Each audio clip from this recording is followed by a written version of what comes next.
अस्मद् गुरुभ्यो नमः, अस्मद् परम गुरुभ्यो नमः, अस्मत् सर्वगुरुभ्यो नमः, श्रीमते श्री भाष्यकाराय नमः। नारायण। प्यारे, भगवान अपने भक्त के लिए सब कुछ करते हैं। सब कुछ मतलब सब कुछ करते हैं। आज हम आप सबके बीच ऐसे ही एक भक्त की कथा को लेकर के आए हैं। आशा करते हैं आप सबको पसंद आएगी। प्यारे, भगवान की एक भक्ता थी जिनका नाम सक्कूबाई था। सक्कूबाई बचपन से ही भगवान विट्ठलनाथ के चरणों में उनका अत्यंत अनुराग था, अत्यधिक प्रेम था। वह बाल्यावस्था से ही भगवान की भक्ति किया करती थी। धीरे धीरे बड़ी हुई, उनका विवाह हो गया। विवाह के पश्चात उनके घर में सब कोई ठीक था, परंतु जो उनकी सासू माँ थी वह बहुत ही जर्जर स्वभाव की थी, बहुत ही दुष्ट स्वभाव की थी। सक्कूबाई से दिन रात वह काम करवाया करती थी, ताने भी मारती थी, क्रोध भी करती थी। जब वह बर्तन धोने जाती, जब वह बर्तन धुल लेती तो जा करके पानी का मुख में पानी रख करके पानी का कुल्ला वहीं पे कर देती, उसी बर्तन पर फेंक देती और कहती पुनः इस बर्तन को साफ करो। इस प्रकार वह उसे प्रताड़ित करती थी। नारायण, जब इतना सब होने के बाद भी वह भगवान की भक्ता अपने प्रारब्ध समझ करके, क्योंकि भक्त के जीवन में जो भी कष्ट आता है वह सब कहीं ना कहीं परमात्मा की अनुकंपा, उनका कृपा और उनका अनुग्रह ही होता है।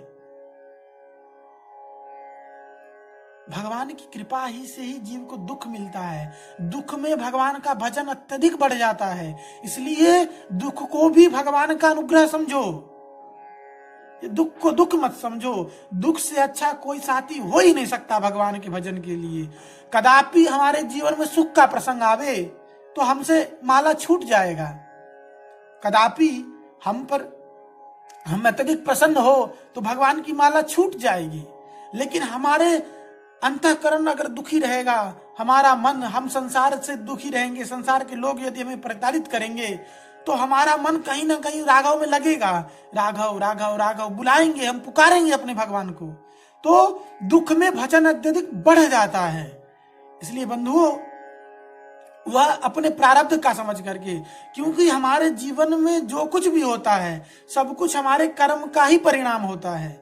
हमने कुछ ऐसा किया जिसके कारण हमें दुख भोगना पड़ता है। वह तो हमने ऐसे ऐसे पाप किए हैं कि हमें तो और इससे भी ज्यादा विपत्ति मिलती, परंतु भगवान उसे अल्प में भोगवा करके वो तो हमें अपनाना चाहते हैं, वह तो हमें अपने पास बुलाना चाहते हैं।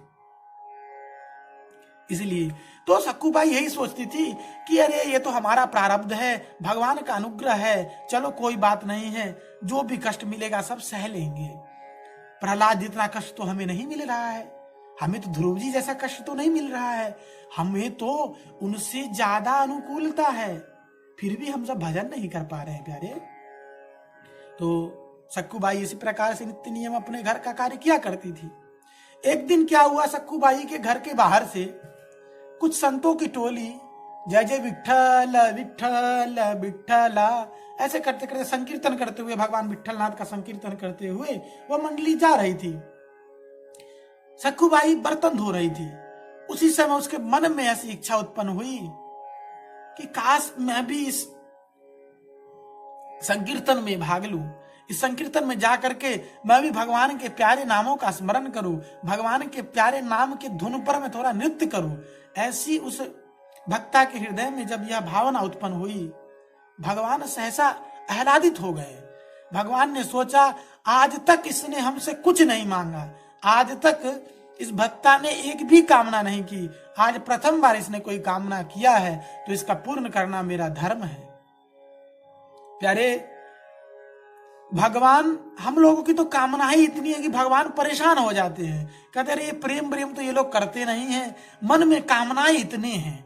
लेकिन धन्य है वह भक्ता जिसने जीवन पर्यंत कोई कामना नहीं की, प्रथम बार किसी का कामना की, तो वह भी कैसी कामना, भगवान के संकीर्तन की कामना। इसी प्रकार जब वन में जानकी जी ने कहा कि स्वर्ण मृग लेकर के आइए, तब राम जी यह बात जानते थे। वाल्मीकि रामायण उठा के देख लेना, वह बहुत बड़ा प्रसंग है, उसको स्पर्श नहीं करूंगा, फिर भी यह तो युद्ध है, अगर छिड़ गया तो फिर छिड़ गया, चलो भैया। तो जानकी जी जब बोले कि स्वर्ण मृग लेकर के आओ, तो राघव जानते थे। राघव ने कहा कि अरे भाई, ये संभव ही नहीं है कि स्वर्ण का मृग जन्म भी ले सकता है, क्योंकि स्वर्ण का मृग तो होता ही नहीं है। फिर भी जानकी जी ने विवाह के बाद राघव जी से प्रथम बार कुछ मांगा था, चाहे वह मिथ्या ही चीज क्यों ना मांगा हो, लेकिन मांगा तो था। तो जानकी जी की इस इच्छा की पूर्ति के लिए भगवान स्वर्ण मृग के पीछे भागते हैं। तो प्यारे, वह भक्ता के हृदय की बात जानते ही भगवान उसकी सासू के रूप लेकर के ही प्रकट हो गए और सक्कूबाई से कहती हैं कि अरे बिटिया, सुनती हो, जाओ और जाकर के बर्तन तो धुलते रहना, कुछ संत लोग संकीर्तन करते हुए जा रहे हैं, जाओ तुम भी भगवान के नाम का संकीर्तन कर लो और आकर के जल्दी आकर के फिर बर्तन धो लेना, ऐसे बोला। अब वह तो सक्कूबाई तो आश्चर्य में कि भाई, यह सूर्य आज पश्चिम दिशा से कैसे निकल गया। राम,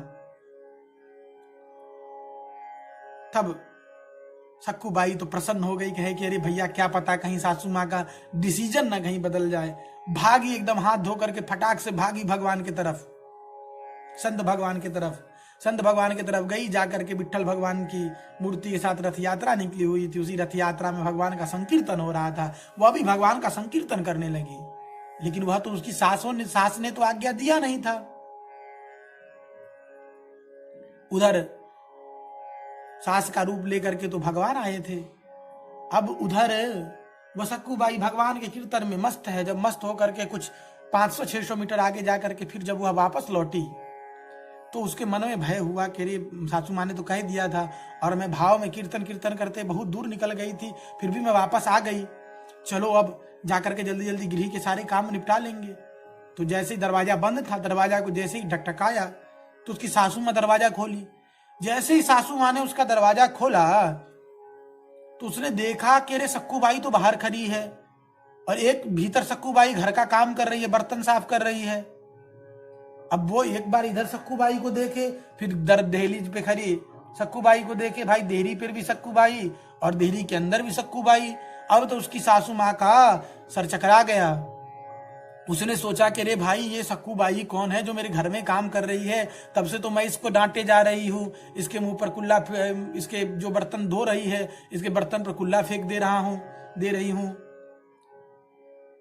अब तो ये हकबक। लेकिन जब सक्कूबाई अंदर आकर के देखती है कि ये विट्ठल भगवान ही सक्कूबाई बने बर्तन धो रही है, क्योंकि उनका भक्त के अनुपस्थिति में, क्योंकि विट्ठल भगवान ने विचार किया कि अरे, मैंने तो इसको भेज दिया संकीर्तन करने के लिए, लेकिन अब इसका कार्य अगर नहीं होगा तो इसकी सासू तो इसको पीटेगी, मारेगी। अब मैं इसका काम कर देता हूं।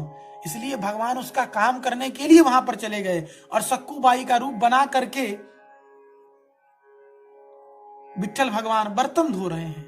यह भगवान की अत्यंत विलक्षण, अत्यंत प्रेम की जो यह दशा है भगवान की, यह कौन बयां कर सकता है। प्यारे, भगवान सब कुछ करते हैं। अनन्यास चिंतयन्तो माम ये जना पर्युपासते तेषाम नित्याम अभियुक्तानाम योगक्षेमम भाम्यहम्। भगवान की यह प्रतिज्ञा है, बस केवल अनन्य भाव से उनका चिंतन तो करो।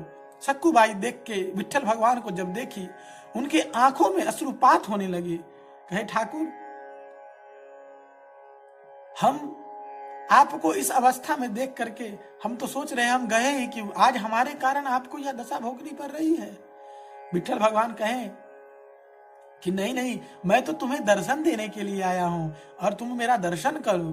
तो उन्होंने कहा कि नहीं, आप पहले हमारी सासू माँ का दर्शन, पहले हमारी सासू माँ को दर्शन दो, क्योंकि यदि अगर ये ना होती तो आज मैं आपका दर्शन कैसे कर पाता।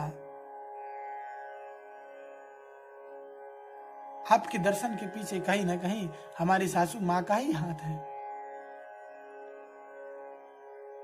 क्योंकि अगर इनका भय न होता तो आज आप यहाँ हमारे जगह पर आकर के बर्तन नहीं साफ कर रहे होते, फिर आपका अनुग्रह और कृपा प्राप्त नहीं होता। प्यारे, तो भगवान अपने भक्त के लिए सब कुछ करते हैं, सब कुछ। बस एक उनके अंदर निष्ठा होनी चाहिए, उनके ऊपर एक विश्वास होना चाहिए कि मेरे राघव मेरे हर कार्य को संपादन करेंगे। कथा तो और लंबी है, कहाँ तक इसको विस्तृत करे, वीडियो ज्यादा बड़ी हो जाती है। जय जय श्रीमन नारायण, जय श्री सीताराम।